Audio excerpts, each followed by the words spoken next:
my way of reading what Eusebius is doing is that his ecclesiastical history is not just about recounting the past, but about using the past to try and change the future, to sort of present a model of what he wants things to look like in the future. And so he's sort of upscaling Christianity.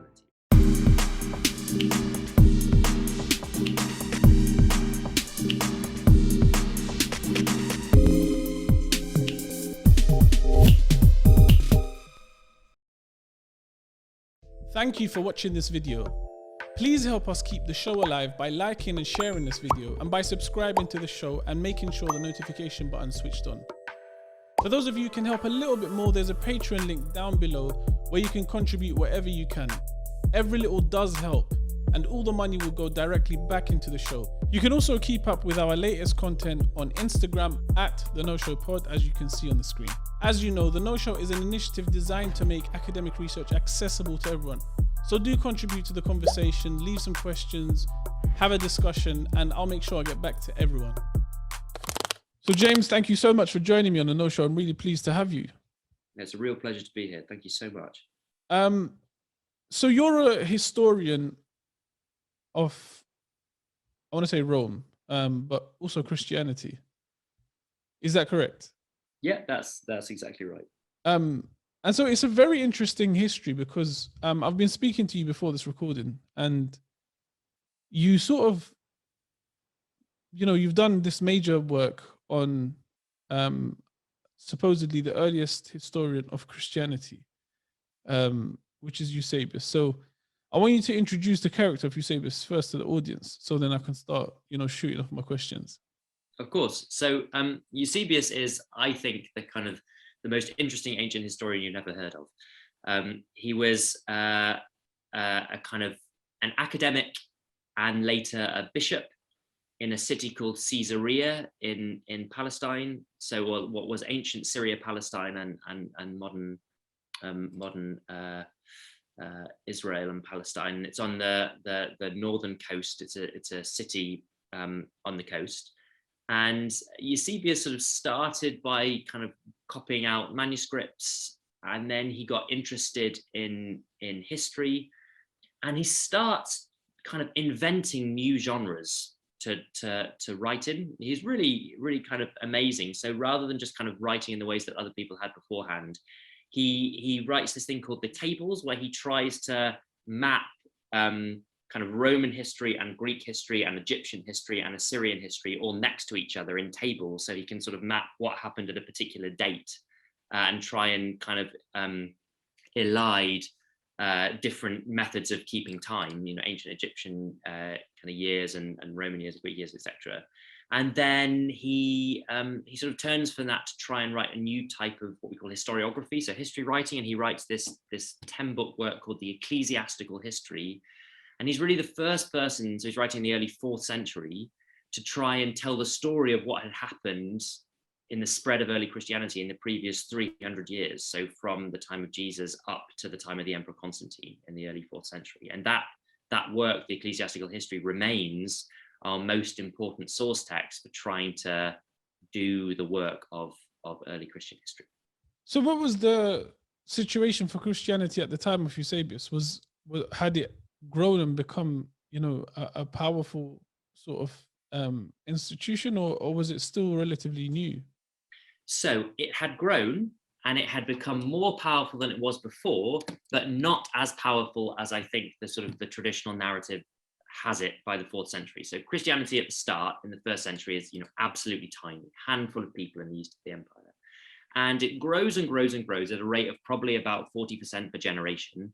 But that in the grand scheme of things, let's say that there's 60 million people in the Roman Empire. It's very difficult to judge these things, but about 60 million. So we're still, even when we're in the thousands or the tens of thousands, it's a very, very, very small number of people. But that, the nature of exponential growth means that at a certain point, tens of thousands become hundreds of thousands.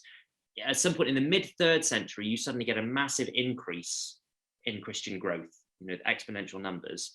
So probably by the time that Eusebius is writing in the early 4th century, Christianity is maybe about 10% of the population. That's a usual estimate. So it's a significant minority group, but it is still a minority group. And at a certain point in Eusebius's life, the Emperor Constantine converts to Christianity, which is seen as being this really famous watershed. But that doesn't mean that the empire suddenly becomes Christian.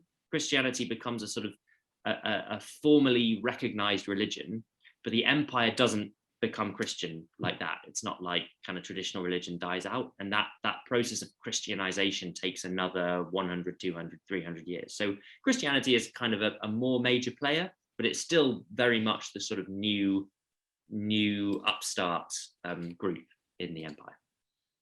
You mentioned before the recording that he had a particular style of writing, or a particular sort of angle in his approach to writing about Christian history, almost as if like he's a PR person or a spin doctor to sort of, try to get more of the elite classes into the religion. Yeah, I think so. This is the argument of my book, that Eusebius is less interested in just, I would say no history writing is ever neutral. Right? People always, even subconsciously have they bring their own kind of assumptions and kind of preconceptions and goals to their history writing. And Eusebius is no different. So no work of history is just about recounting the past. It's always informed by the present and to a certain extent, the future. But my way of reading what Eusebius is doing is that his ecclesiastical history is not just about recounting the past, but about using the past to try and change the future, to sort of present a model of what he wants things to look like in the future. And so he's sort of upscaling Christianity, right? That Christianity has got to the point where you have elites who are Christians and converted to Christians, and Eusebius is trying to give them a picture of Christianity's past, which was palatable to them. And a lot, Christianity is sort of grew amongst lower class individuals in the east of the empire. He's giving it a kind of, Eusebius is giving it a polish to make it look more attractive to a new breed of elite Greco-Roman converts. Why though? Why did he need to appeal to them? Because I think two things really. One, there had been a number of quite famous texts written that were critical of Christianity on precisely these grounds. So there's a famous work by someone called Celsus, who was a Greco-Roman philosopher, who wrote something called The True Word, in which he sort of criticized Christianity for the low status of Jesus, for example. He sort of mocks Jesus for being born of a carpenter. He mocks Christians. He said only stupid people would become Christians.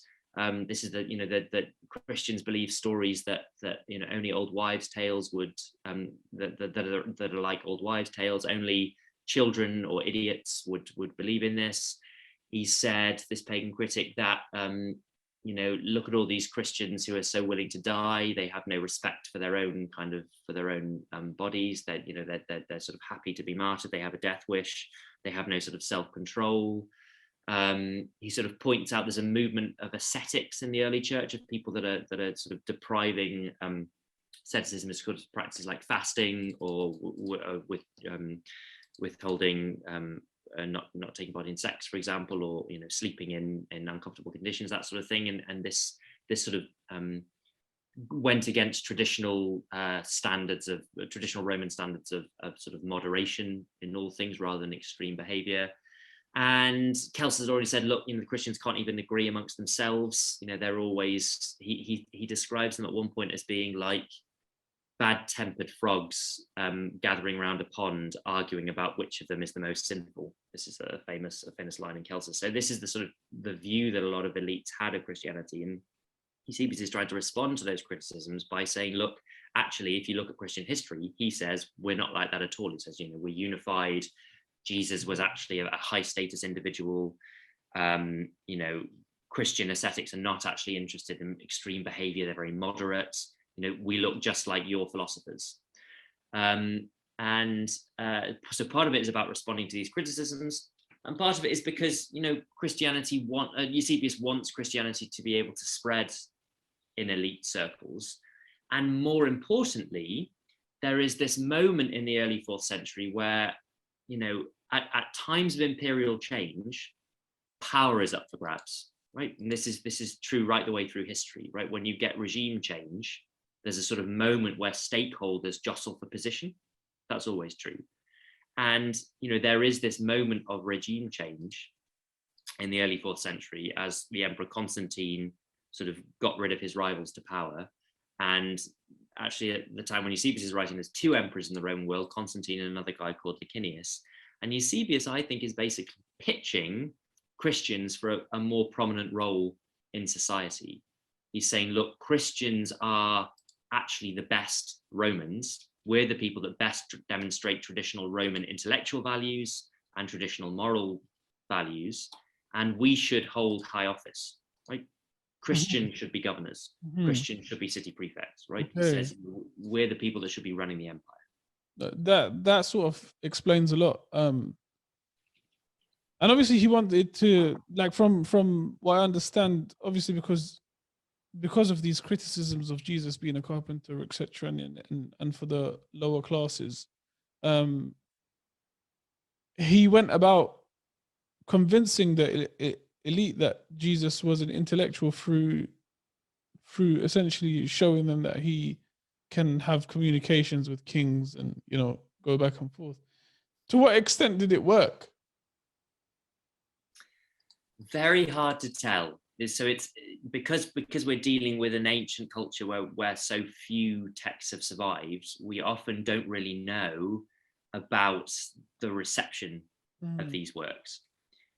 I mean, what we can say is that Christianity continues to spread at quite a rapid rate in the 4th century, and it does increasingly spread amongst what we might call the aristocracy, right? Amongst the highest echelons in society. So in the 4th century, you get more Christians converting from those spheres than you do beforehand. So it's hard to say that is Eusebius's, that he's done that, but he's part of a wider movement of sort of rebranding Christianity, which I think is successful. And more widely, I'd say, I mean, it's successful because historians up until the 20th century have basically repeated Eusebius's narrative. Right? Maybe not all of it, bits of it, they might say, this is probably unreliable or this bit's unreliable. But, the picture of the rise of Christianity, of early Christianity that Eusebius gets is still pretty much, by and large, the picture that you'll get in all modern textbooks. Right, so he has been massively influential, and in part because we don't have much else, in part because Eusebius hasn't, in my view, been properly interrogated. Yeah, Eusebius's picture of Christianity has won out. Why do you think that Eusebius hasn't been, interrogated as well as he should have been? It's a great question. There's a whole bunch of different things going on here, I think. One is that in general, classicists have been less interested in later texts than in earlier ones, right? So Eusebius is writing in the 4th century AD, and this is a period which is sort of right at the end of the classical period and right at the beginning of the Byzantine and the medieval period.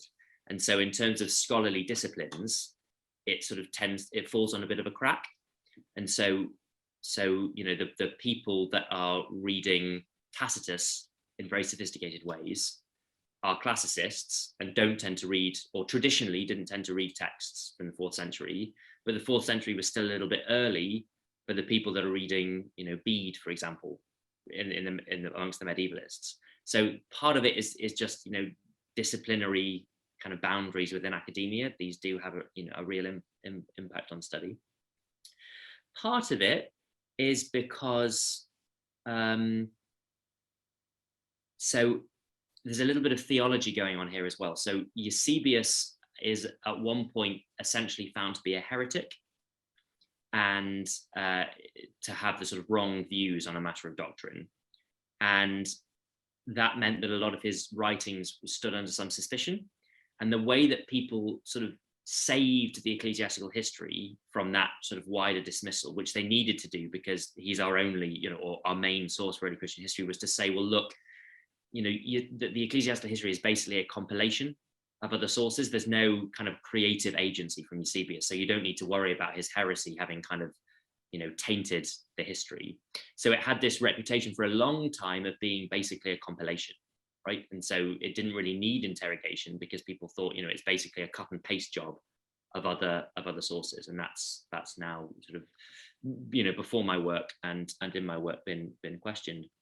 And then the third thing, honestly, is that people have a lot invested in the history of early Christianity, and when you start picking at the threads and problematizing our main narratives, that can be quite a scary process, because it leads you to question a lot of what we know. And this is true for all history, but obviously, with religious history, there's sort of even more invested in the sort of the traditional narratives of what happened. And so there's, that process is always a little slower to happen, I think, because, it's scary in a way, because once you start questioning our major sources, you then get to the point of saying, can we know anything about the origins of some of these big religions? So tell me a little bit more about the sort of discussion on oppression of Christians in the Roman Empire. It seems to be, from the roots of it, seem to be not as sort of focused on the religion itself as it is just on trying to shut off any disturbance in the state. So how did the oppression begin, and how did it sort of take shape? So the narrative we get in early Christian authors or early Christian historians is of a kind of quite top-down state persecution of Christians, right? So bad Roman emperors like the Emperor Nero or the Emperor Domitian, people like that, sort of targeted Christianity. And for a long time, this is how people thought about persecution. And in the 19th century, for example, there was what we might call the general law theory that thought that Christianity was basically formally illegal under the Roman Empire, right? It was illegal to be a Christian. And gradually, over the last 100 years, we've moved to what we might call a sort of more minimalist position, where people have started to question whether this emperor or that emperor actually persecuted Christians, or whether Christianity was illegal at this point or illegal at this point. So the sort of our picture of persecution has got smaller and smaller. And I think that sort of reveals that we've been asking the wrong questions, really, which is, we shouldn't be asking to what extent the Roman state persecuted Christianity, but we should actually just be asking who persecuted Christianity. Was it, in fact, the Roman state at all? And, the reason that our traditional Christian sources have this narrative of top-down persecution is in part because they want Christianity to be the kind of entity that is important enough to be noticed by Roman emperors, whereas in fact it's a very, very small minority group that for a long time wouldn't even have been on the radar of emperors. And secondly, because as part of the program of trying to make Christianity attractive to elites, one of the things the Christian authors were saying was, well, remember when you suffered under bad emperors, when senators suffered under Nero or senators suffered under Domitian, well, we Christians, we suffered too, because we're just like you, right? The enemy of my enemy is my friend. So he said, we were persecuted by Nero and Domitian just like you were. This is where the narrative of state persecution comes from. In fact, my argument is that the antagonism towards Christianity arises within local communities in the provinces and in Rome, as most persecution does, and it mobilizes the sort of the mechanisms of a largely disinterested Roman state. And that's a very different model of persecution, where the state ends up doing the killing, but not because the state particularly wants to target Christians. From Rome's point of view, Christians are just being killed as generic troublemakers, without any real investigation of the kind of religious kind of connotations of what Christianity is. So when you say on a local level, that's where sort of the oppression happens. Yeah. What does that look like? So there's a process in the Roman world called delation, which basically we might call kind of snitching, I suppose, where you can basically sort of name and shame those around you and sort of denounce them to the Roman state. And you don't the way Roman law works, criminal Roman law works in the provinces, you don't really have to have a defined charge. It doesn't have to be for a particular crime. You can just denounce someone as being a bad sort.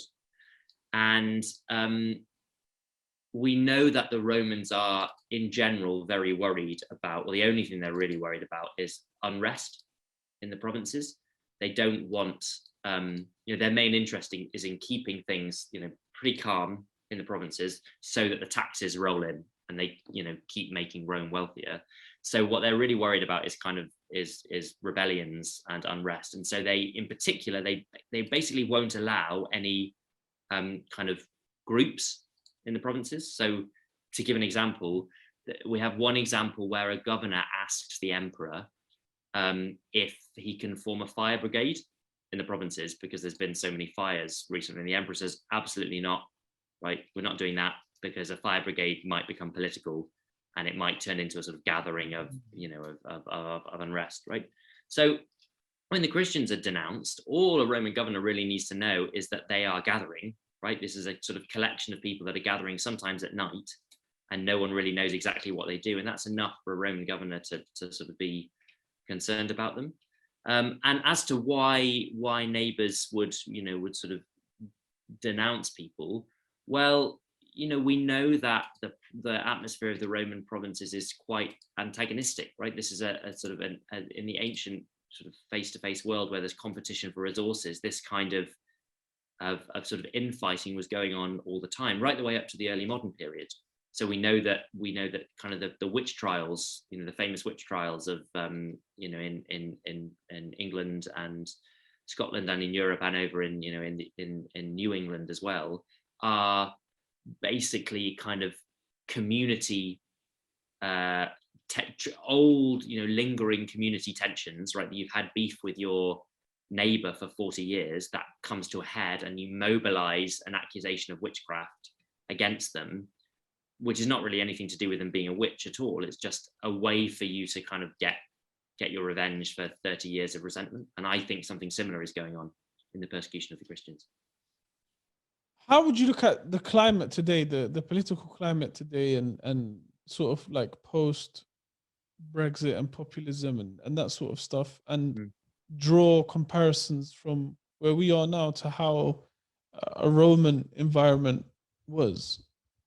I think I've thought about this quite a lot, and my thinking on this is constantly evolving, but what it shows me is how easily society can fragment, and at times of particular difficulty, how quickly communities can kind of turn on others. It was kind of horrifying to see in the light of the Brexit vote how quickly hate crime, the reports in hate crimes rose, right? That there was and what I found interesting about it was two things. One, that there is always these kind of lingering tensions in communities, but that what it needs is all it needs is an outlet in state, in what happens at the high level, for it to be given an excuse to come out. So what I feel happened with the Brexit vote, or with Trump in America,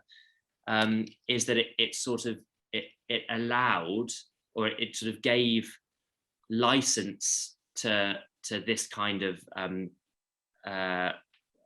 racism, or Islamophobia, or various kind of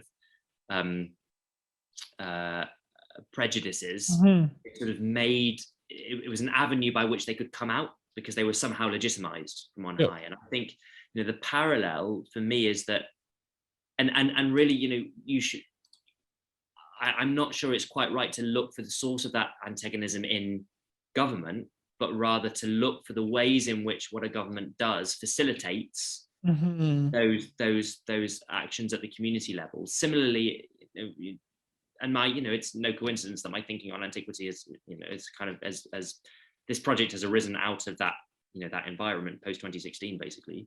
That again, I think what happens is that there'll be a change in Roman Roman government in the provinces is super messy, right? They don't have a big civil service. They don't have a big bureaucracy because they don't want to spend the money on it. They just want to have the smallest number of people keeping things calm so that money, taxes rolls in. So there are constantly like little loopholes or changes of governor or whatever in the provinces that suddenly makes something possible. And at that moment, those moments of transition, you see these tensions kind of bubble up in the provinces. And that's what I think is happening with the persecution of the Christians. It's a bubbling up of community tensions that are always there at an underlying level that will suddenly bubble up because something has changed at the state level that legitimizes this kind of thing. So for example, we know that one episode of persecution we know about is because a governor allows anonymous accusations. So normally when you accuse someone under Roman law, you have to basically put your name to it, right? So you're kind of on the hook as well, right? If your accusation is found to be false. But one governor, for whatever reason, he shouldn't have been doing it, was just accepting anonymous accusations. And you suddenly get this flurry of loads of accusations against Christians being made. Why? Because something has changed in the state mechanism which enables it. Or later on in the 3rd century, you get basically a change in the way Roman sacrifice works. And again, this proves the catalyst for a sort of episode of persecution. So the numbers of sort of persecution of Christians rising when this anonymous rule is put in place or anonymous power is given. Why is that? What do people of the Roman Empire, have they subscribed so much to the Roman way of life, or are they just, is it kind of like how a dictatorship works where you want to sort of remove scrutiny of yourself by aligning with the state? That's a really good question. I think one of the things I'm trying to do in this work is show that there's no one motivation for this. There's that, different things that, and the Roman Empire is not Rome is not an ideological empire.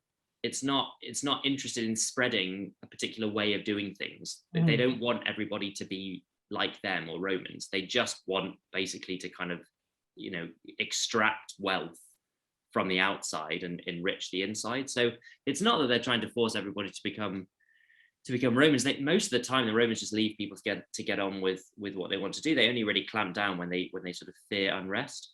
But local populations realize that they can kind of exploit Roman governance to their own advantage. And so I think in different places, government works differently, and kind of tension against Christians arises in different ways. So sometimes I think it's just financial. There's quite a lot of evidence that we know that if the people that make silver statues of traditional deities feel that enough of those statues are not being sold, they might blame the people that don't buy those temples, that don't buy those statues at the temples, right? So it might be just a kind of, these are the people that are kind of impacting our business. We have a couple of evidence of that. It might be that if you accuse someone in Roman law, it's a way of getting their property. It's a little bit complicated, but you can essentially be rewarded for making accusations. So again, kind of financial gain.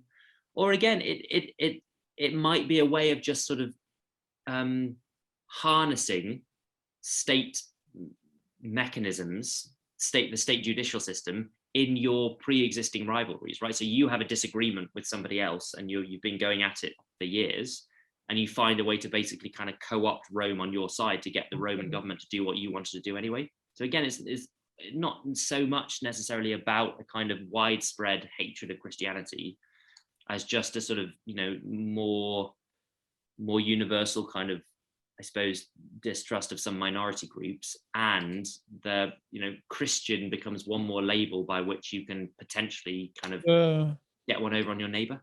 Yeah. That seems to make so much sense. What I mean, how did you sort of get into this aspect of history? What drove you to looking into it? That's a good question. I never thought I'd be an academic. I used to swear that I wouldn't. become one, and yet here we are. I think. Well, I work in the classics department now, but I don't have a classics degree. I originally did theology, which is kind of like religious studies, but I did theology because I couldn't decide what subject to do. I wanted to go to university. I couldn't decide what subject to do, and it was the most varied one I could find because it included history, literature, philosophy, languages, and I kind of wanted to do a bit of everything. And then I moved into classics, partly because classics is the original kind of liberal arts degree that includes all of these things, but also art and architecture and all of these different subjects that I thought I'd be interested in. And because I was kind of interested in the Christianity has ended up being one of the kind of greatest influences on Western history, both kind of religious and secular, and I was interested in the origins of it. Was quite into Dan Brown books when I was younger as well. Okay. That kind of had that kind of intrigued me as to what the truth was and how we knew what we knew about this period.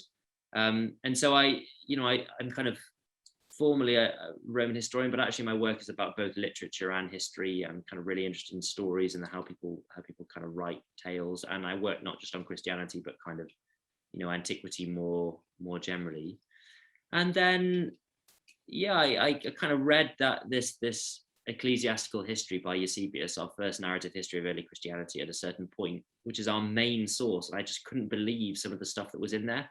It was absolutely amazing. It was like reading a kind of an ancient novel, and I kind of wanted to understand why all this stuff was in there and why people still kind of prioritized this source in their study of early Christianity. And then from that I became interested in, well, methodologically, is there another way to understand the kind of for me, a historian's job is twofold, right? One is to understand the way history is written, so it's about literature, it's about understanding how texts are formed. And then the other side of it is about empathy with ancient individuals, is trying to give a voice back to people whose voice has been taken away. And so, I feel like the actual concrete day-to-day experience of many people in the ancient world, but Christians included, is sort of lost to us because it's co-opted in these later kind of narratives that smooth everything over. And so I became interested in sort of how can you try and rediscover, the little fragments of everyday life and real experience, and sort of give people their voice back. So for me, that sort of history is a dual task like that. That's a very, very interesting angle. Where can people find you online? So if they just Google my name, which is James Corke-Webster, they'll find my King's College. So I work at King's College London, and I have a page on King's College London, which has a little bit of biography about me, and then a list of my publications and some links to some podcasts and things that I've done. And I also have a page there's a website called academia.edu. I have a page on that as well, or they can just email me, and I'm always happy to sort of. Are you on Twitter by any chance? I am on Twitter. I'm not a big tweeter, but I am on Twitter. James, thank you so much for taking the time to speak to me. I think your work is fascinating, and I hope we can sort of explore more of it in due course. I'd be very happy to appear again. It's been a real pleasure. Thank you so much for talking to me about my work, Hussein. Thanks. Thank you for watching this video. Please help us keep the show alive by liking and sharing this video, and by subscribing to the show and making sure the notification button is switched on. For those of you who can help a little bit more, there's a Patreon link down below where you can contribute whatever you can. Every little does help, and all the money will go directly back into the show. You can also keep up with our latest content on Instagram at The No Show Pod, as you can see on the screen. As you know, The No Show is an initiative designed to make academic research accessible to everyone. So do contribute to the conversation, leave some questions, have a discussion, and I'll make sure I get back to everyone.